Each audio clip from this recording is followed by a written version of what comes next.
बिस्मिल्लाहिर्रहमानिर्रहीम। अस्सलाम वालेकुम नाज़रीन, आप देख रहे हैं मेरा यूट्यूब चैनल और आज हम 3 टॉपिक्स पर बात करेंगे। सबसे पहले तो साबिक वज़ीर आज़म इमरान खान ने ख़त लिखा था चीफ़ जस्टिस ऑफ पाकिस्तान को, उसका जवाब दिया है चीफ़ जस्टिस ने। और इसके साथ साथ जो दूसरा अहम तरीन टॉपिक है वो पाकिस्तान तहरीक इंसाफ के इंट्रा पार्टी इलेक्शंस वो हो गए हैं मुकम्मल, उसका जो मरहला था। और बैरिस्टर गौहर जो इमरान खान के नामजद करदा उम्मीदवार थे वो इस इलेक्शन में बिला मुकाबला चेयरमैन मुंतखब हो गए। इस पर बड़ा चीखो पुकार भी चल रही है, इस चीखो पुकार पर भी बात करेंगे। और तीसरा, साइफर आर केस में आज जो इमरान खान का जेल ट्रायल हुआ उसमें कहा गया था कि सहाफ़ियों को दाने की इजाज़त दी जाएगी, लेकिन आज सिर्फ 3 सहाफ़ी वो भी बड़ी तगदो के बाद और कई घंटों के बाद अंदर जाने में कामयाब हुए। ज़्यादातर मीडिया बाहर ही मौजूद रहा और जज साहब के जो ऑर्डर्स थे उसकी कैसे धज्जियाँ उड़ाई गई वो आपके सामने हैं। और ये सिलसिला आज से नहीं शुरू हुआ, ये मई में शुरू हुआ है ये सिलसिला अदालती अहकामात की धज्जियाँ उड़ाने का। इन तीनों टॉपिक्स पर बात करते हैं। सबसे पहले चीफ जस्टिस के जवाबी जो ख़त है उस पर बात करते हैं।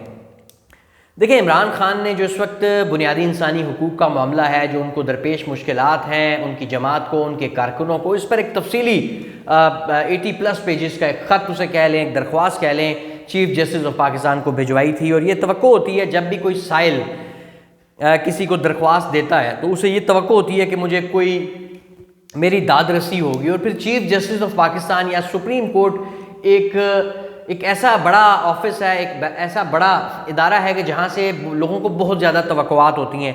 लेकिन मैं ज़ाती तौर पर इस ख़त को बड़ा मायूस कुन समझता हूँ। और ऐसा अगर आपने मतलब इस तरह का जवाब देने से अच्छा था कि आप जो है वो इसका जवाब ही ना दें, आप किसी और बेंच के सामने ये एप्लीकेशन लगा दें ताकि एटलीस्ट कोई बिल्कुल गैर जानिबदारी के साथ ये जो इमरान खान ने अपने ख़त में जो जिन चीज़ों की तरफ इशारा किया है, जो तहफ़्फ़ुज़ात का जिनका इजहार किया है, उनको एड्रेस किया जा सकता था। हम ये बहुत ज़्यादा अनफॉर्चुनेट है। हम ये तो बात करते हैं सुप्रीम कोर्ट में से रिपोर्टिंग करते हुए कि जी साहब नहीं लिखना, सुप्रीम कोर्ट का फ़ैसला आ गया है, आला अदलिया नहीं लिखना, सुप्रीम कोर्ट का फ़ैसला आ गया है, गाड़ियों की नीलामी करें, ये फ़ैसला भी आ गया। लेकिन जो असल इश्यूज़ हैं उनको सुप्रीम कोर्ट ऑफ पाकिस्तान में एड्रेस नहीं किया जा रहा। और ये जो ख़त है ये यकीनन ये बहुत ज़्यादा मायूसी भी फैलाएगा।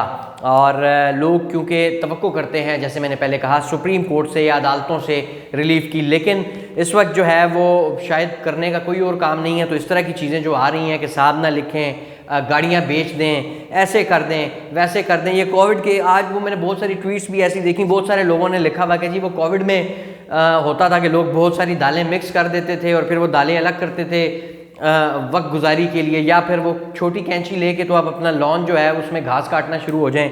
तो बहरहाल ये तो खैर लाइटर नोट पे जो ट्वीट्स थी, लोग इस तरह की मतलब बाकी सब चीज़ें हो रही हैं, जो असल करने वाला काम है वो नहीं हो रहा। और आप देखें पाकिस्तान की सबसे जो मकबूल तरीन पार्टी है, जो पाकिस्तान का सबसे मकबूल तरीन पॉलिटिशियन है, साबिक वज़ीर आज़म है, उसको रिलीफ नहीं मिल रहा।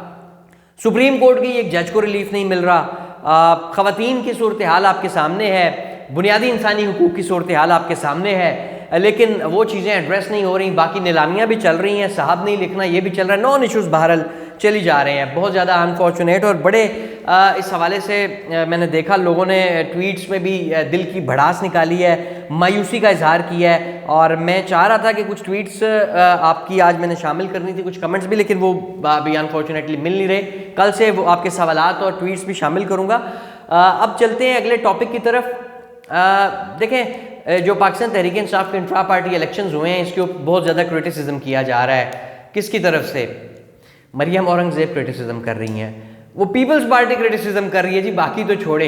ये आम इंतखाबात या किसी कौमी असम्बली या सूबाई असम्बली के इलेक्शन में मुकाबला ना कर सकने वाले वो एक जमात के अंदरूनी मामलात में जो है वो उन इंतखाबात पे कमेंट्स कर रहे हैं। इनके पास लोगों को कहने के लिए कुछ नहीं है, कोई मंशूर नहीं है, कोई प्लान नहीं है। डेफिनेटली एक बंदा 7-8 दफ़ा जब वज़ीर आज़म एक जमात रही हो, वज़ारत आला उसके पास सूबों की रही हो, उसके बाद वो जब वो डिलीवर ना कर सके तो फिर इसी तरह के किस्से कहानियाँ और दूसरों की बातें करके ही उन्होंने जो है वो अपना कोई ना कोई बयानिया बनाना होता है। लेकिन ये कोई बात इनका कोई क्रिटिसिज्म बनता नहीं है। लेकिन बहरहाल मैं बार बार ये बात कहता हूँ कि पाकिस्तान तहरीक इंसाफ का इंतखाबी निशान बचाने के लिए ये फ़ैसला बड़ा ज़रूरी था। लेकिन दूसरी तरफ अकबर एस बाबर साहब भी हैरान कुन तौर पे आज फिर नमूदार हुए। इन्हें तो 2011 में जब आरिफ अलवी साहब सेक्रेटरी थे पार्टी के, तो इन्हें तो पार्टी से निकाल दिया गया था।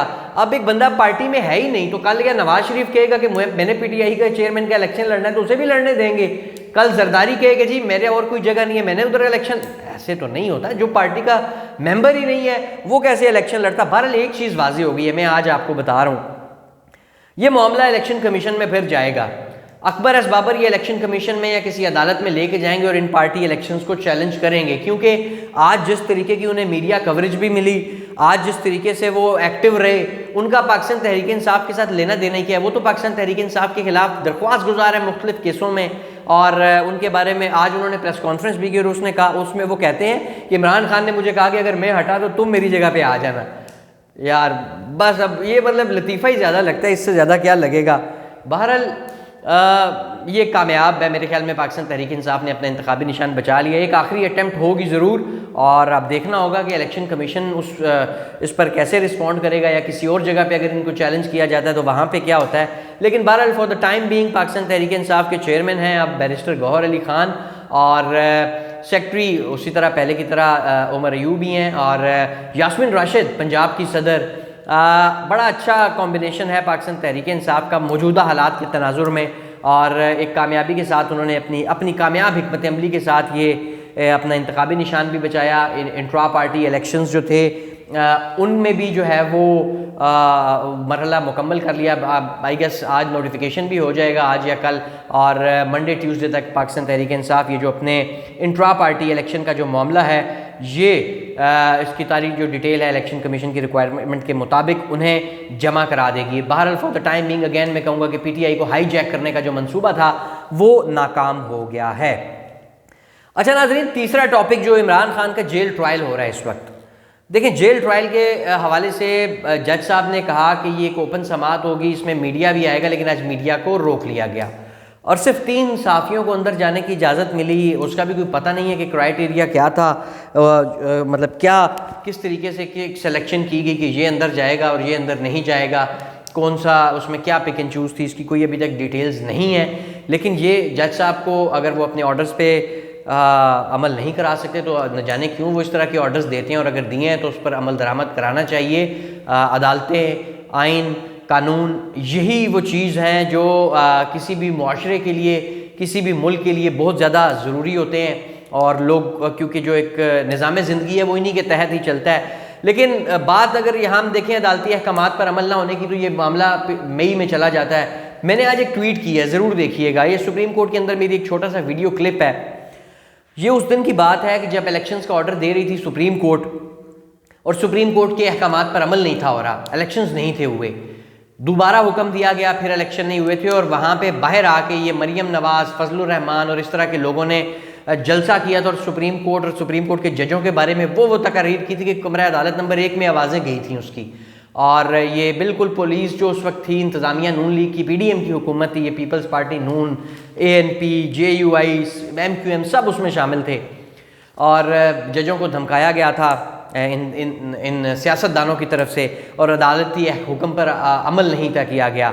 और इसमें सुप्रीम कोर्ट के अंदर बैठे हुए भी कुछ लोग थे जो नोट्स लिखा करते थे इंतखाबात वाले फैसले के ख़िलाफ़, वो भी ज़िम्मेदार थे अदालती फ़ैसलों पर अमल दरामद ना होने के और सुप्रीम कोर्ट के अदालती अहकामात की खिलाफ वर्जी के। ताहम ये सूरत हाल है, और ये सूरत हाल आपके सामने है। ड्यूअल स्टैंडर्ड्स आपको नज़र आ रहे हैं, पहिए लगे हुए हैं नवाज शरीफ के केसों को जल्द से जल्द निपटाने के हवाले से।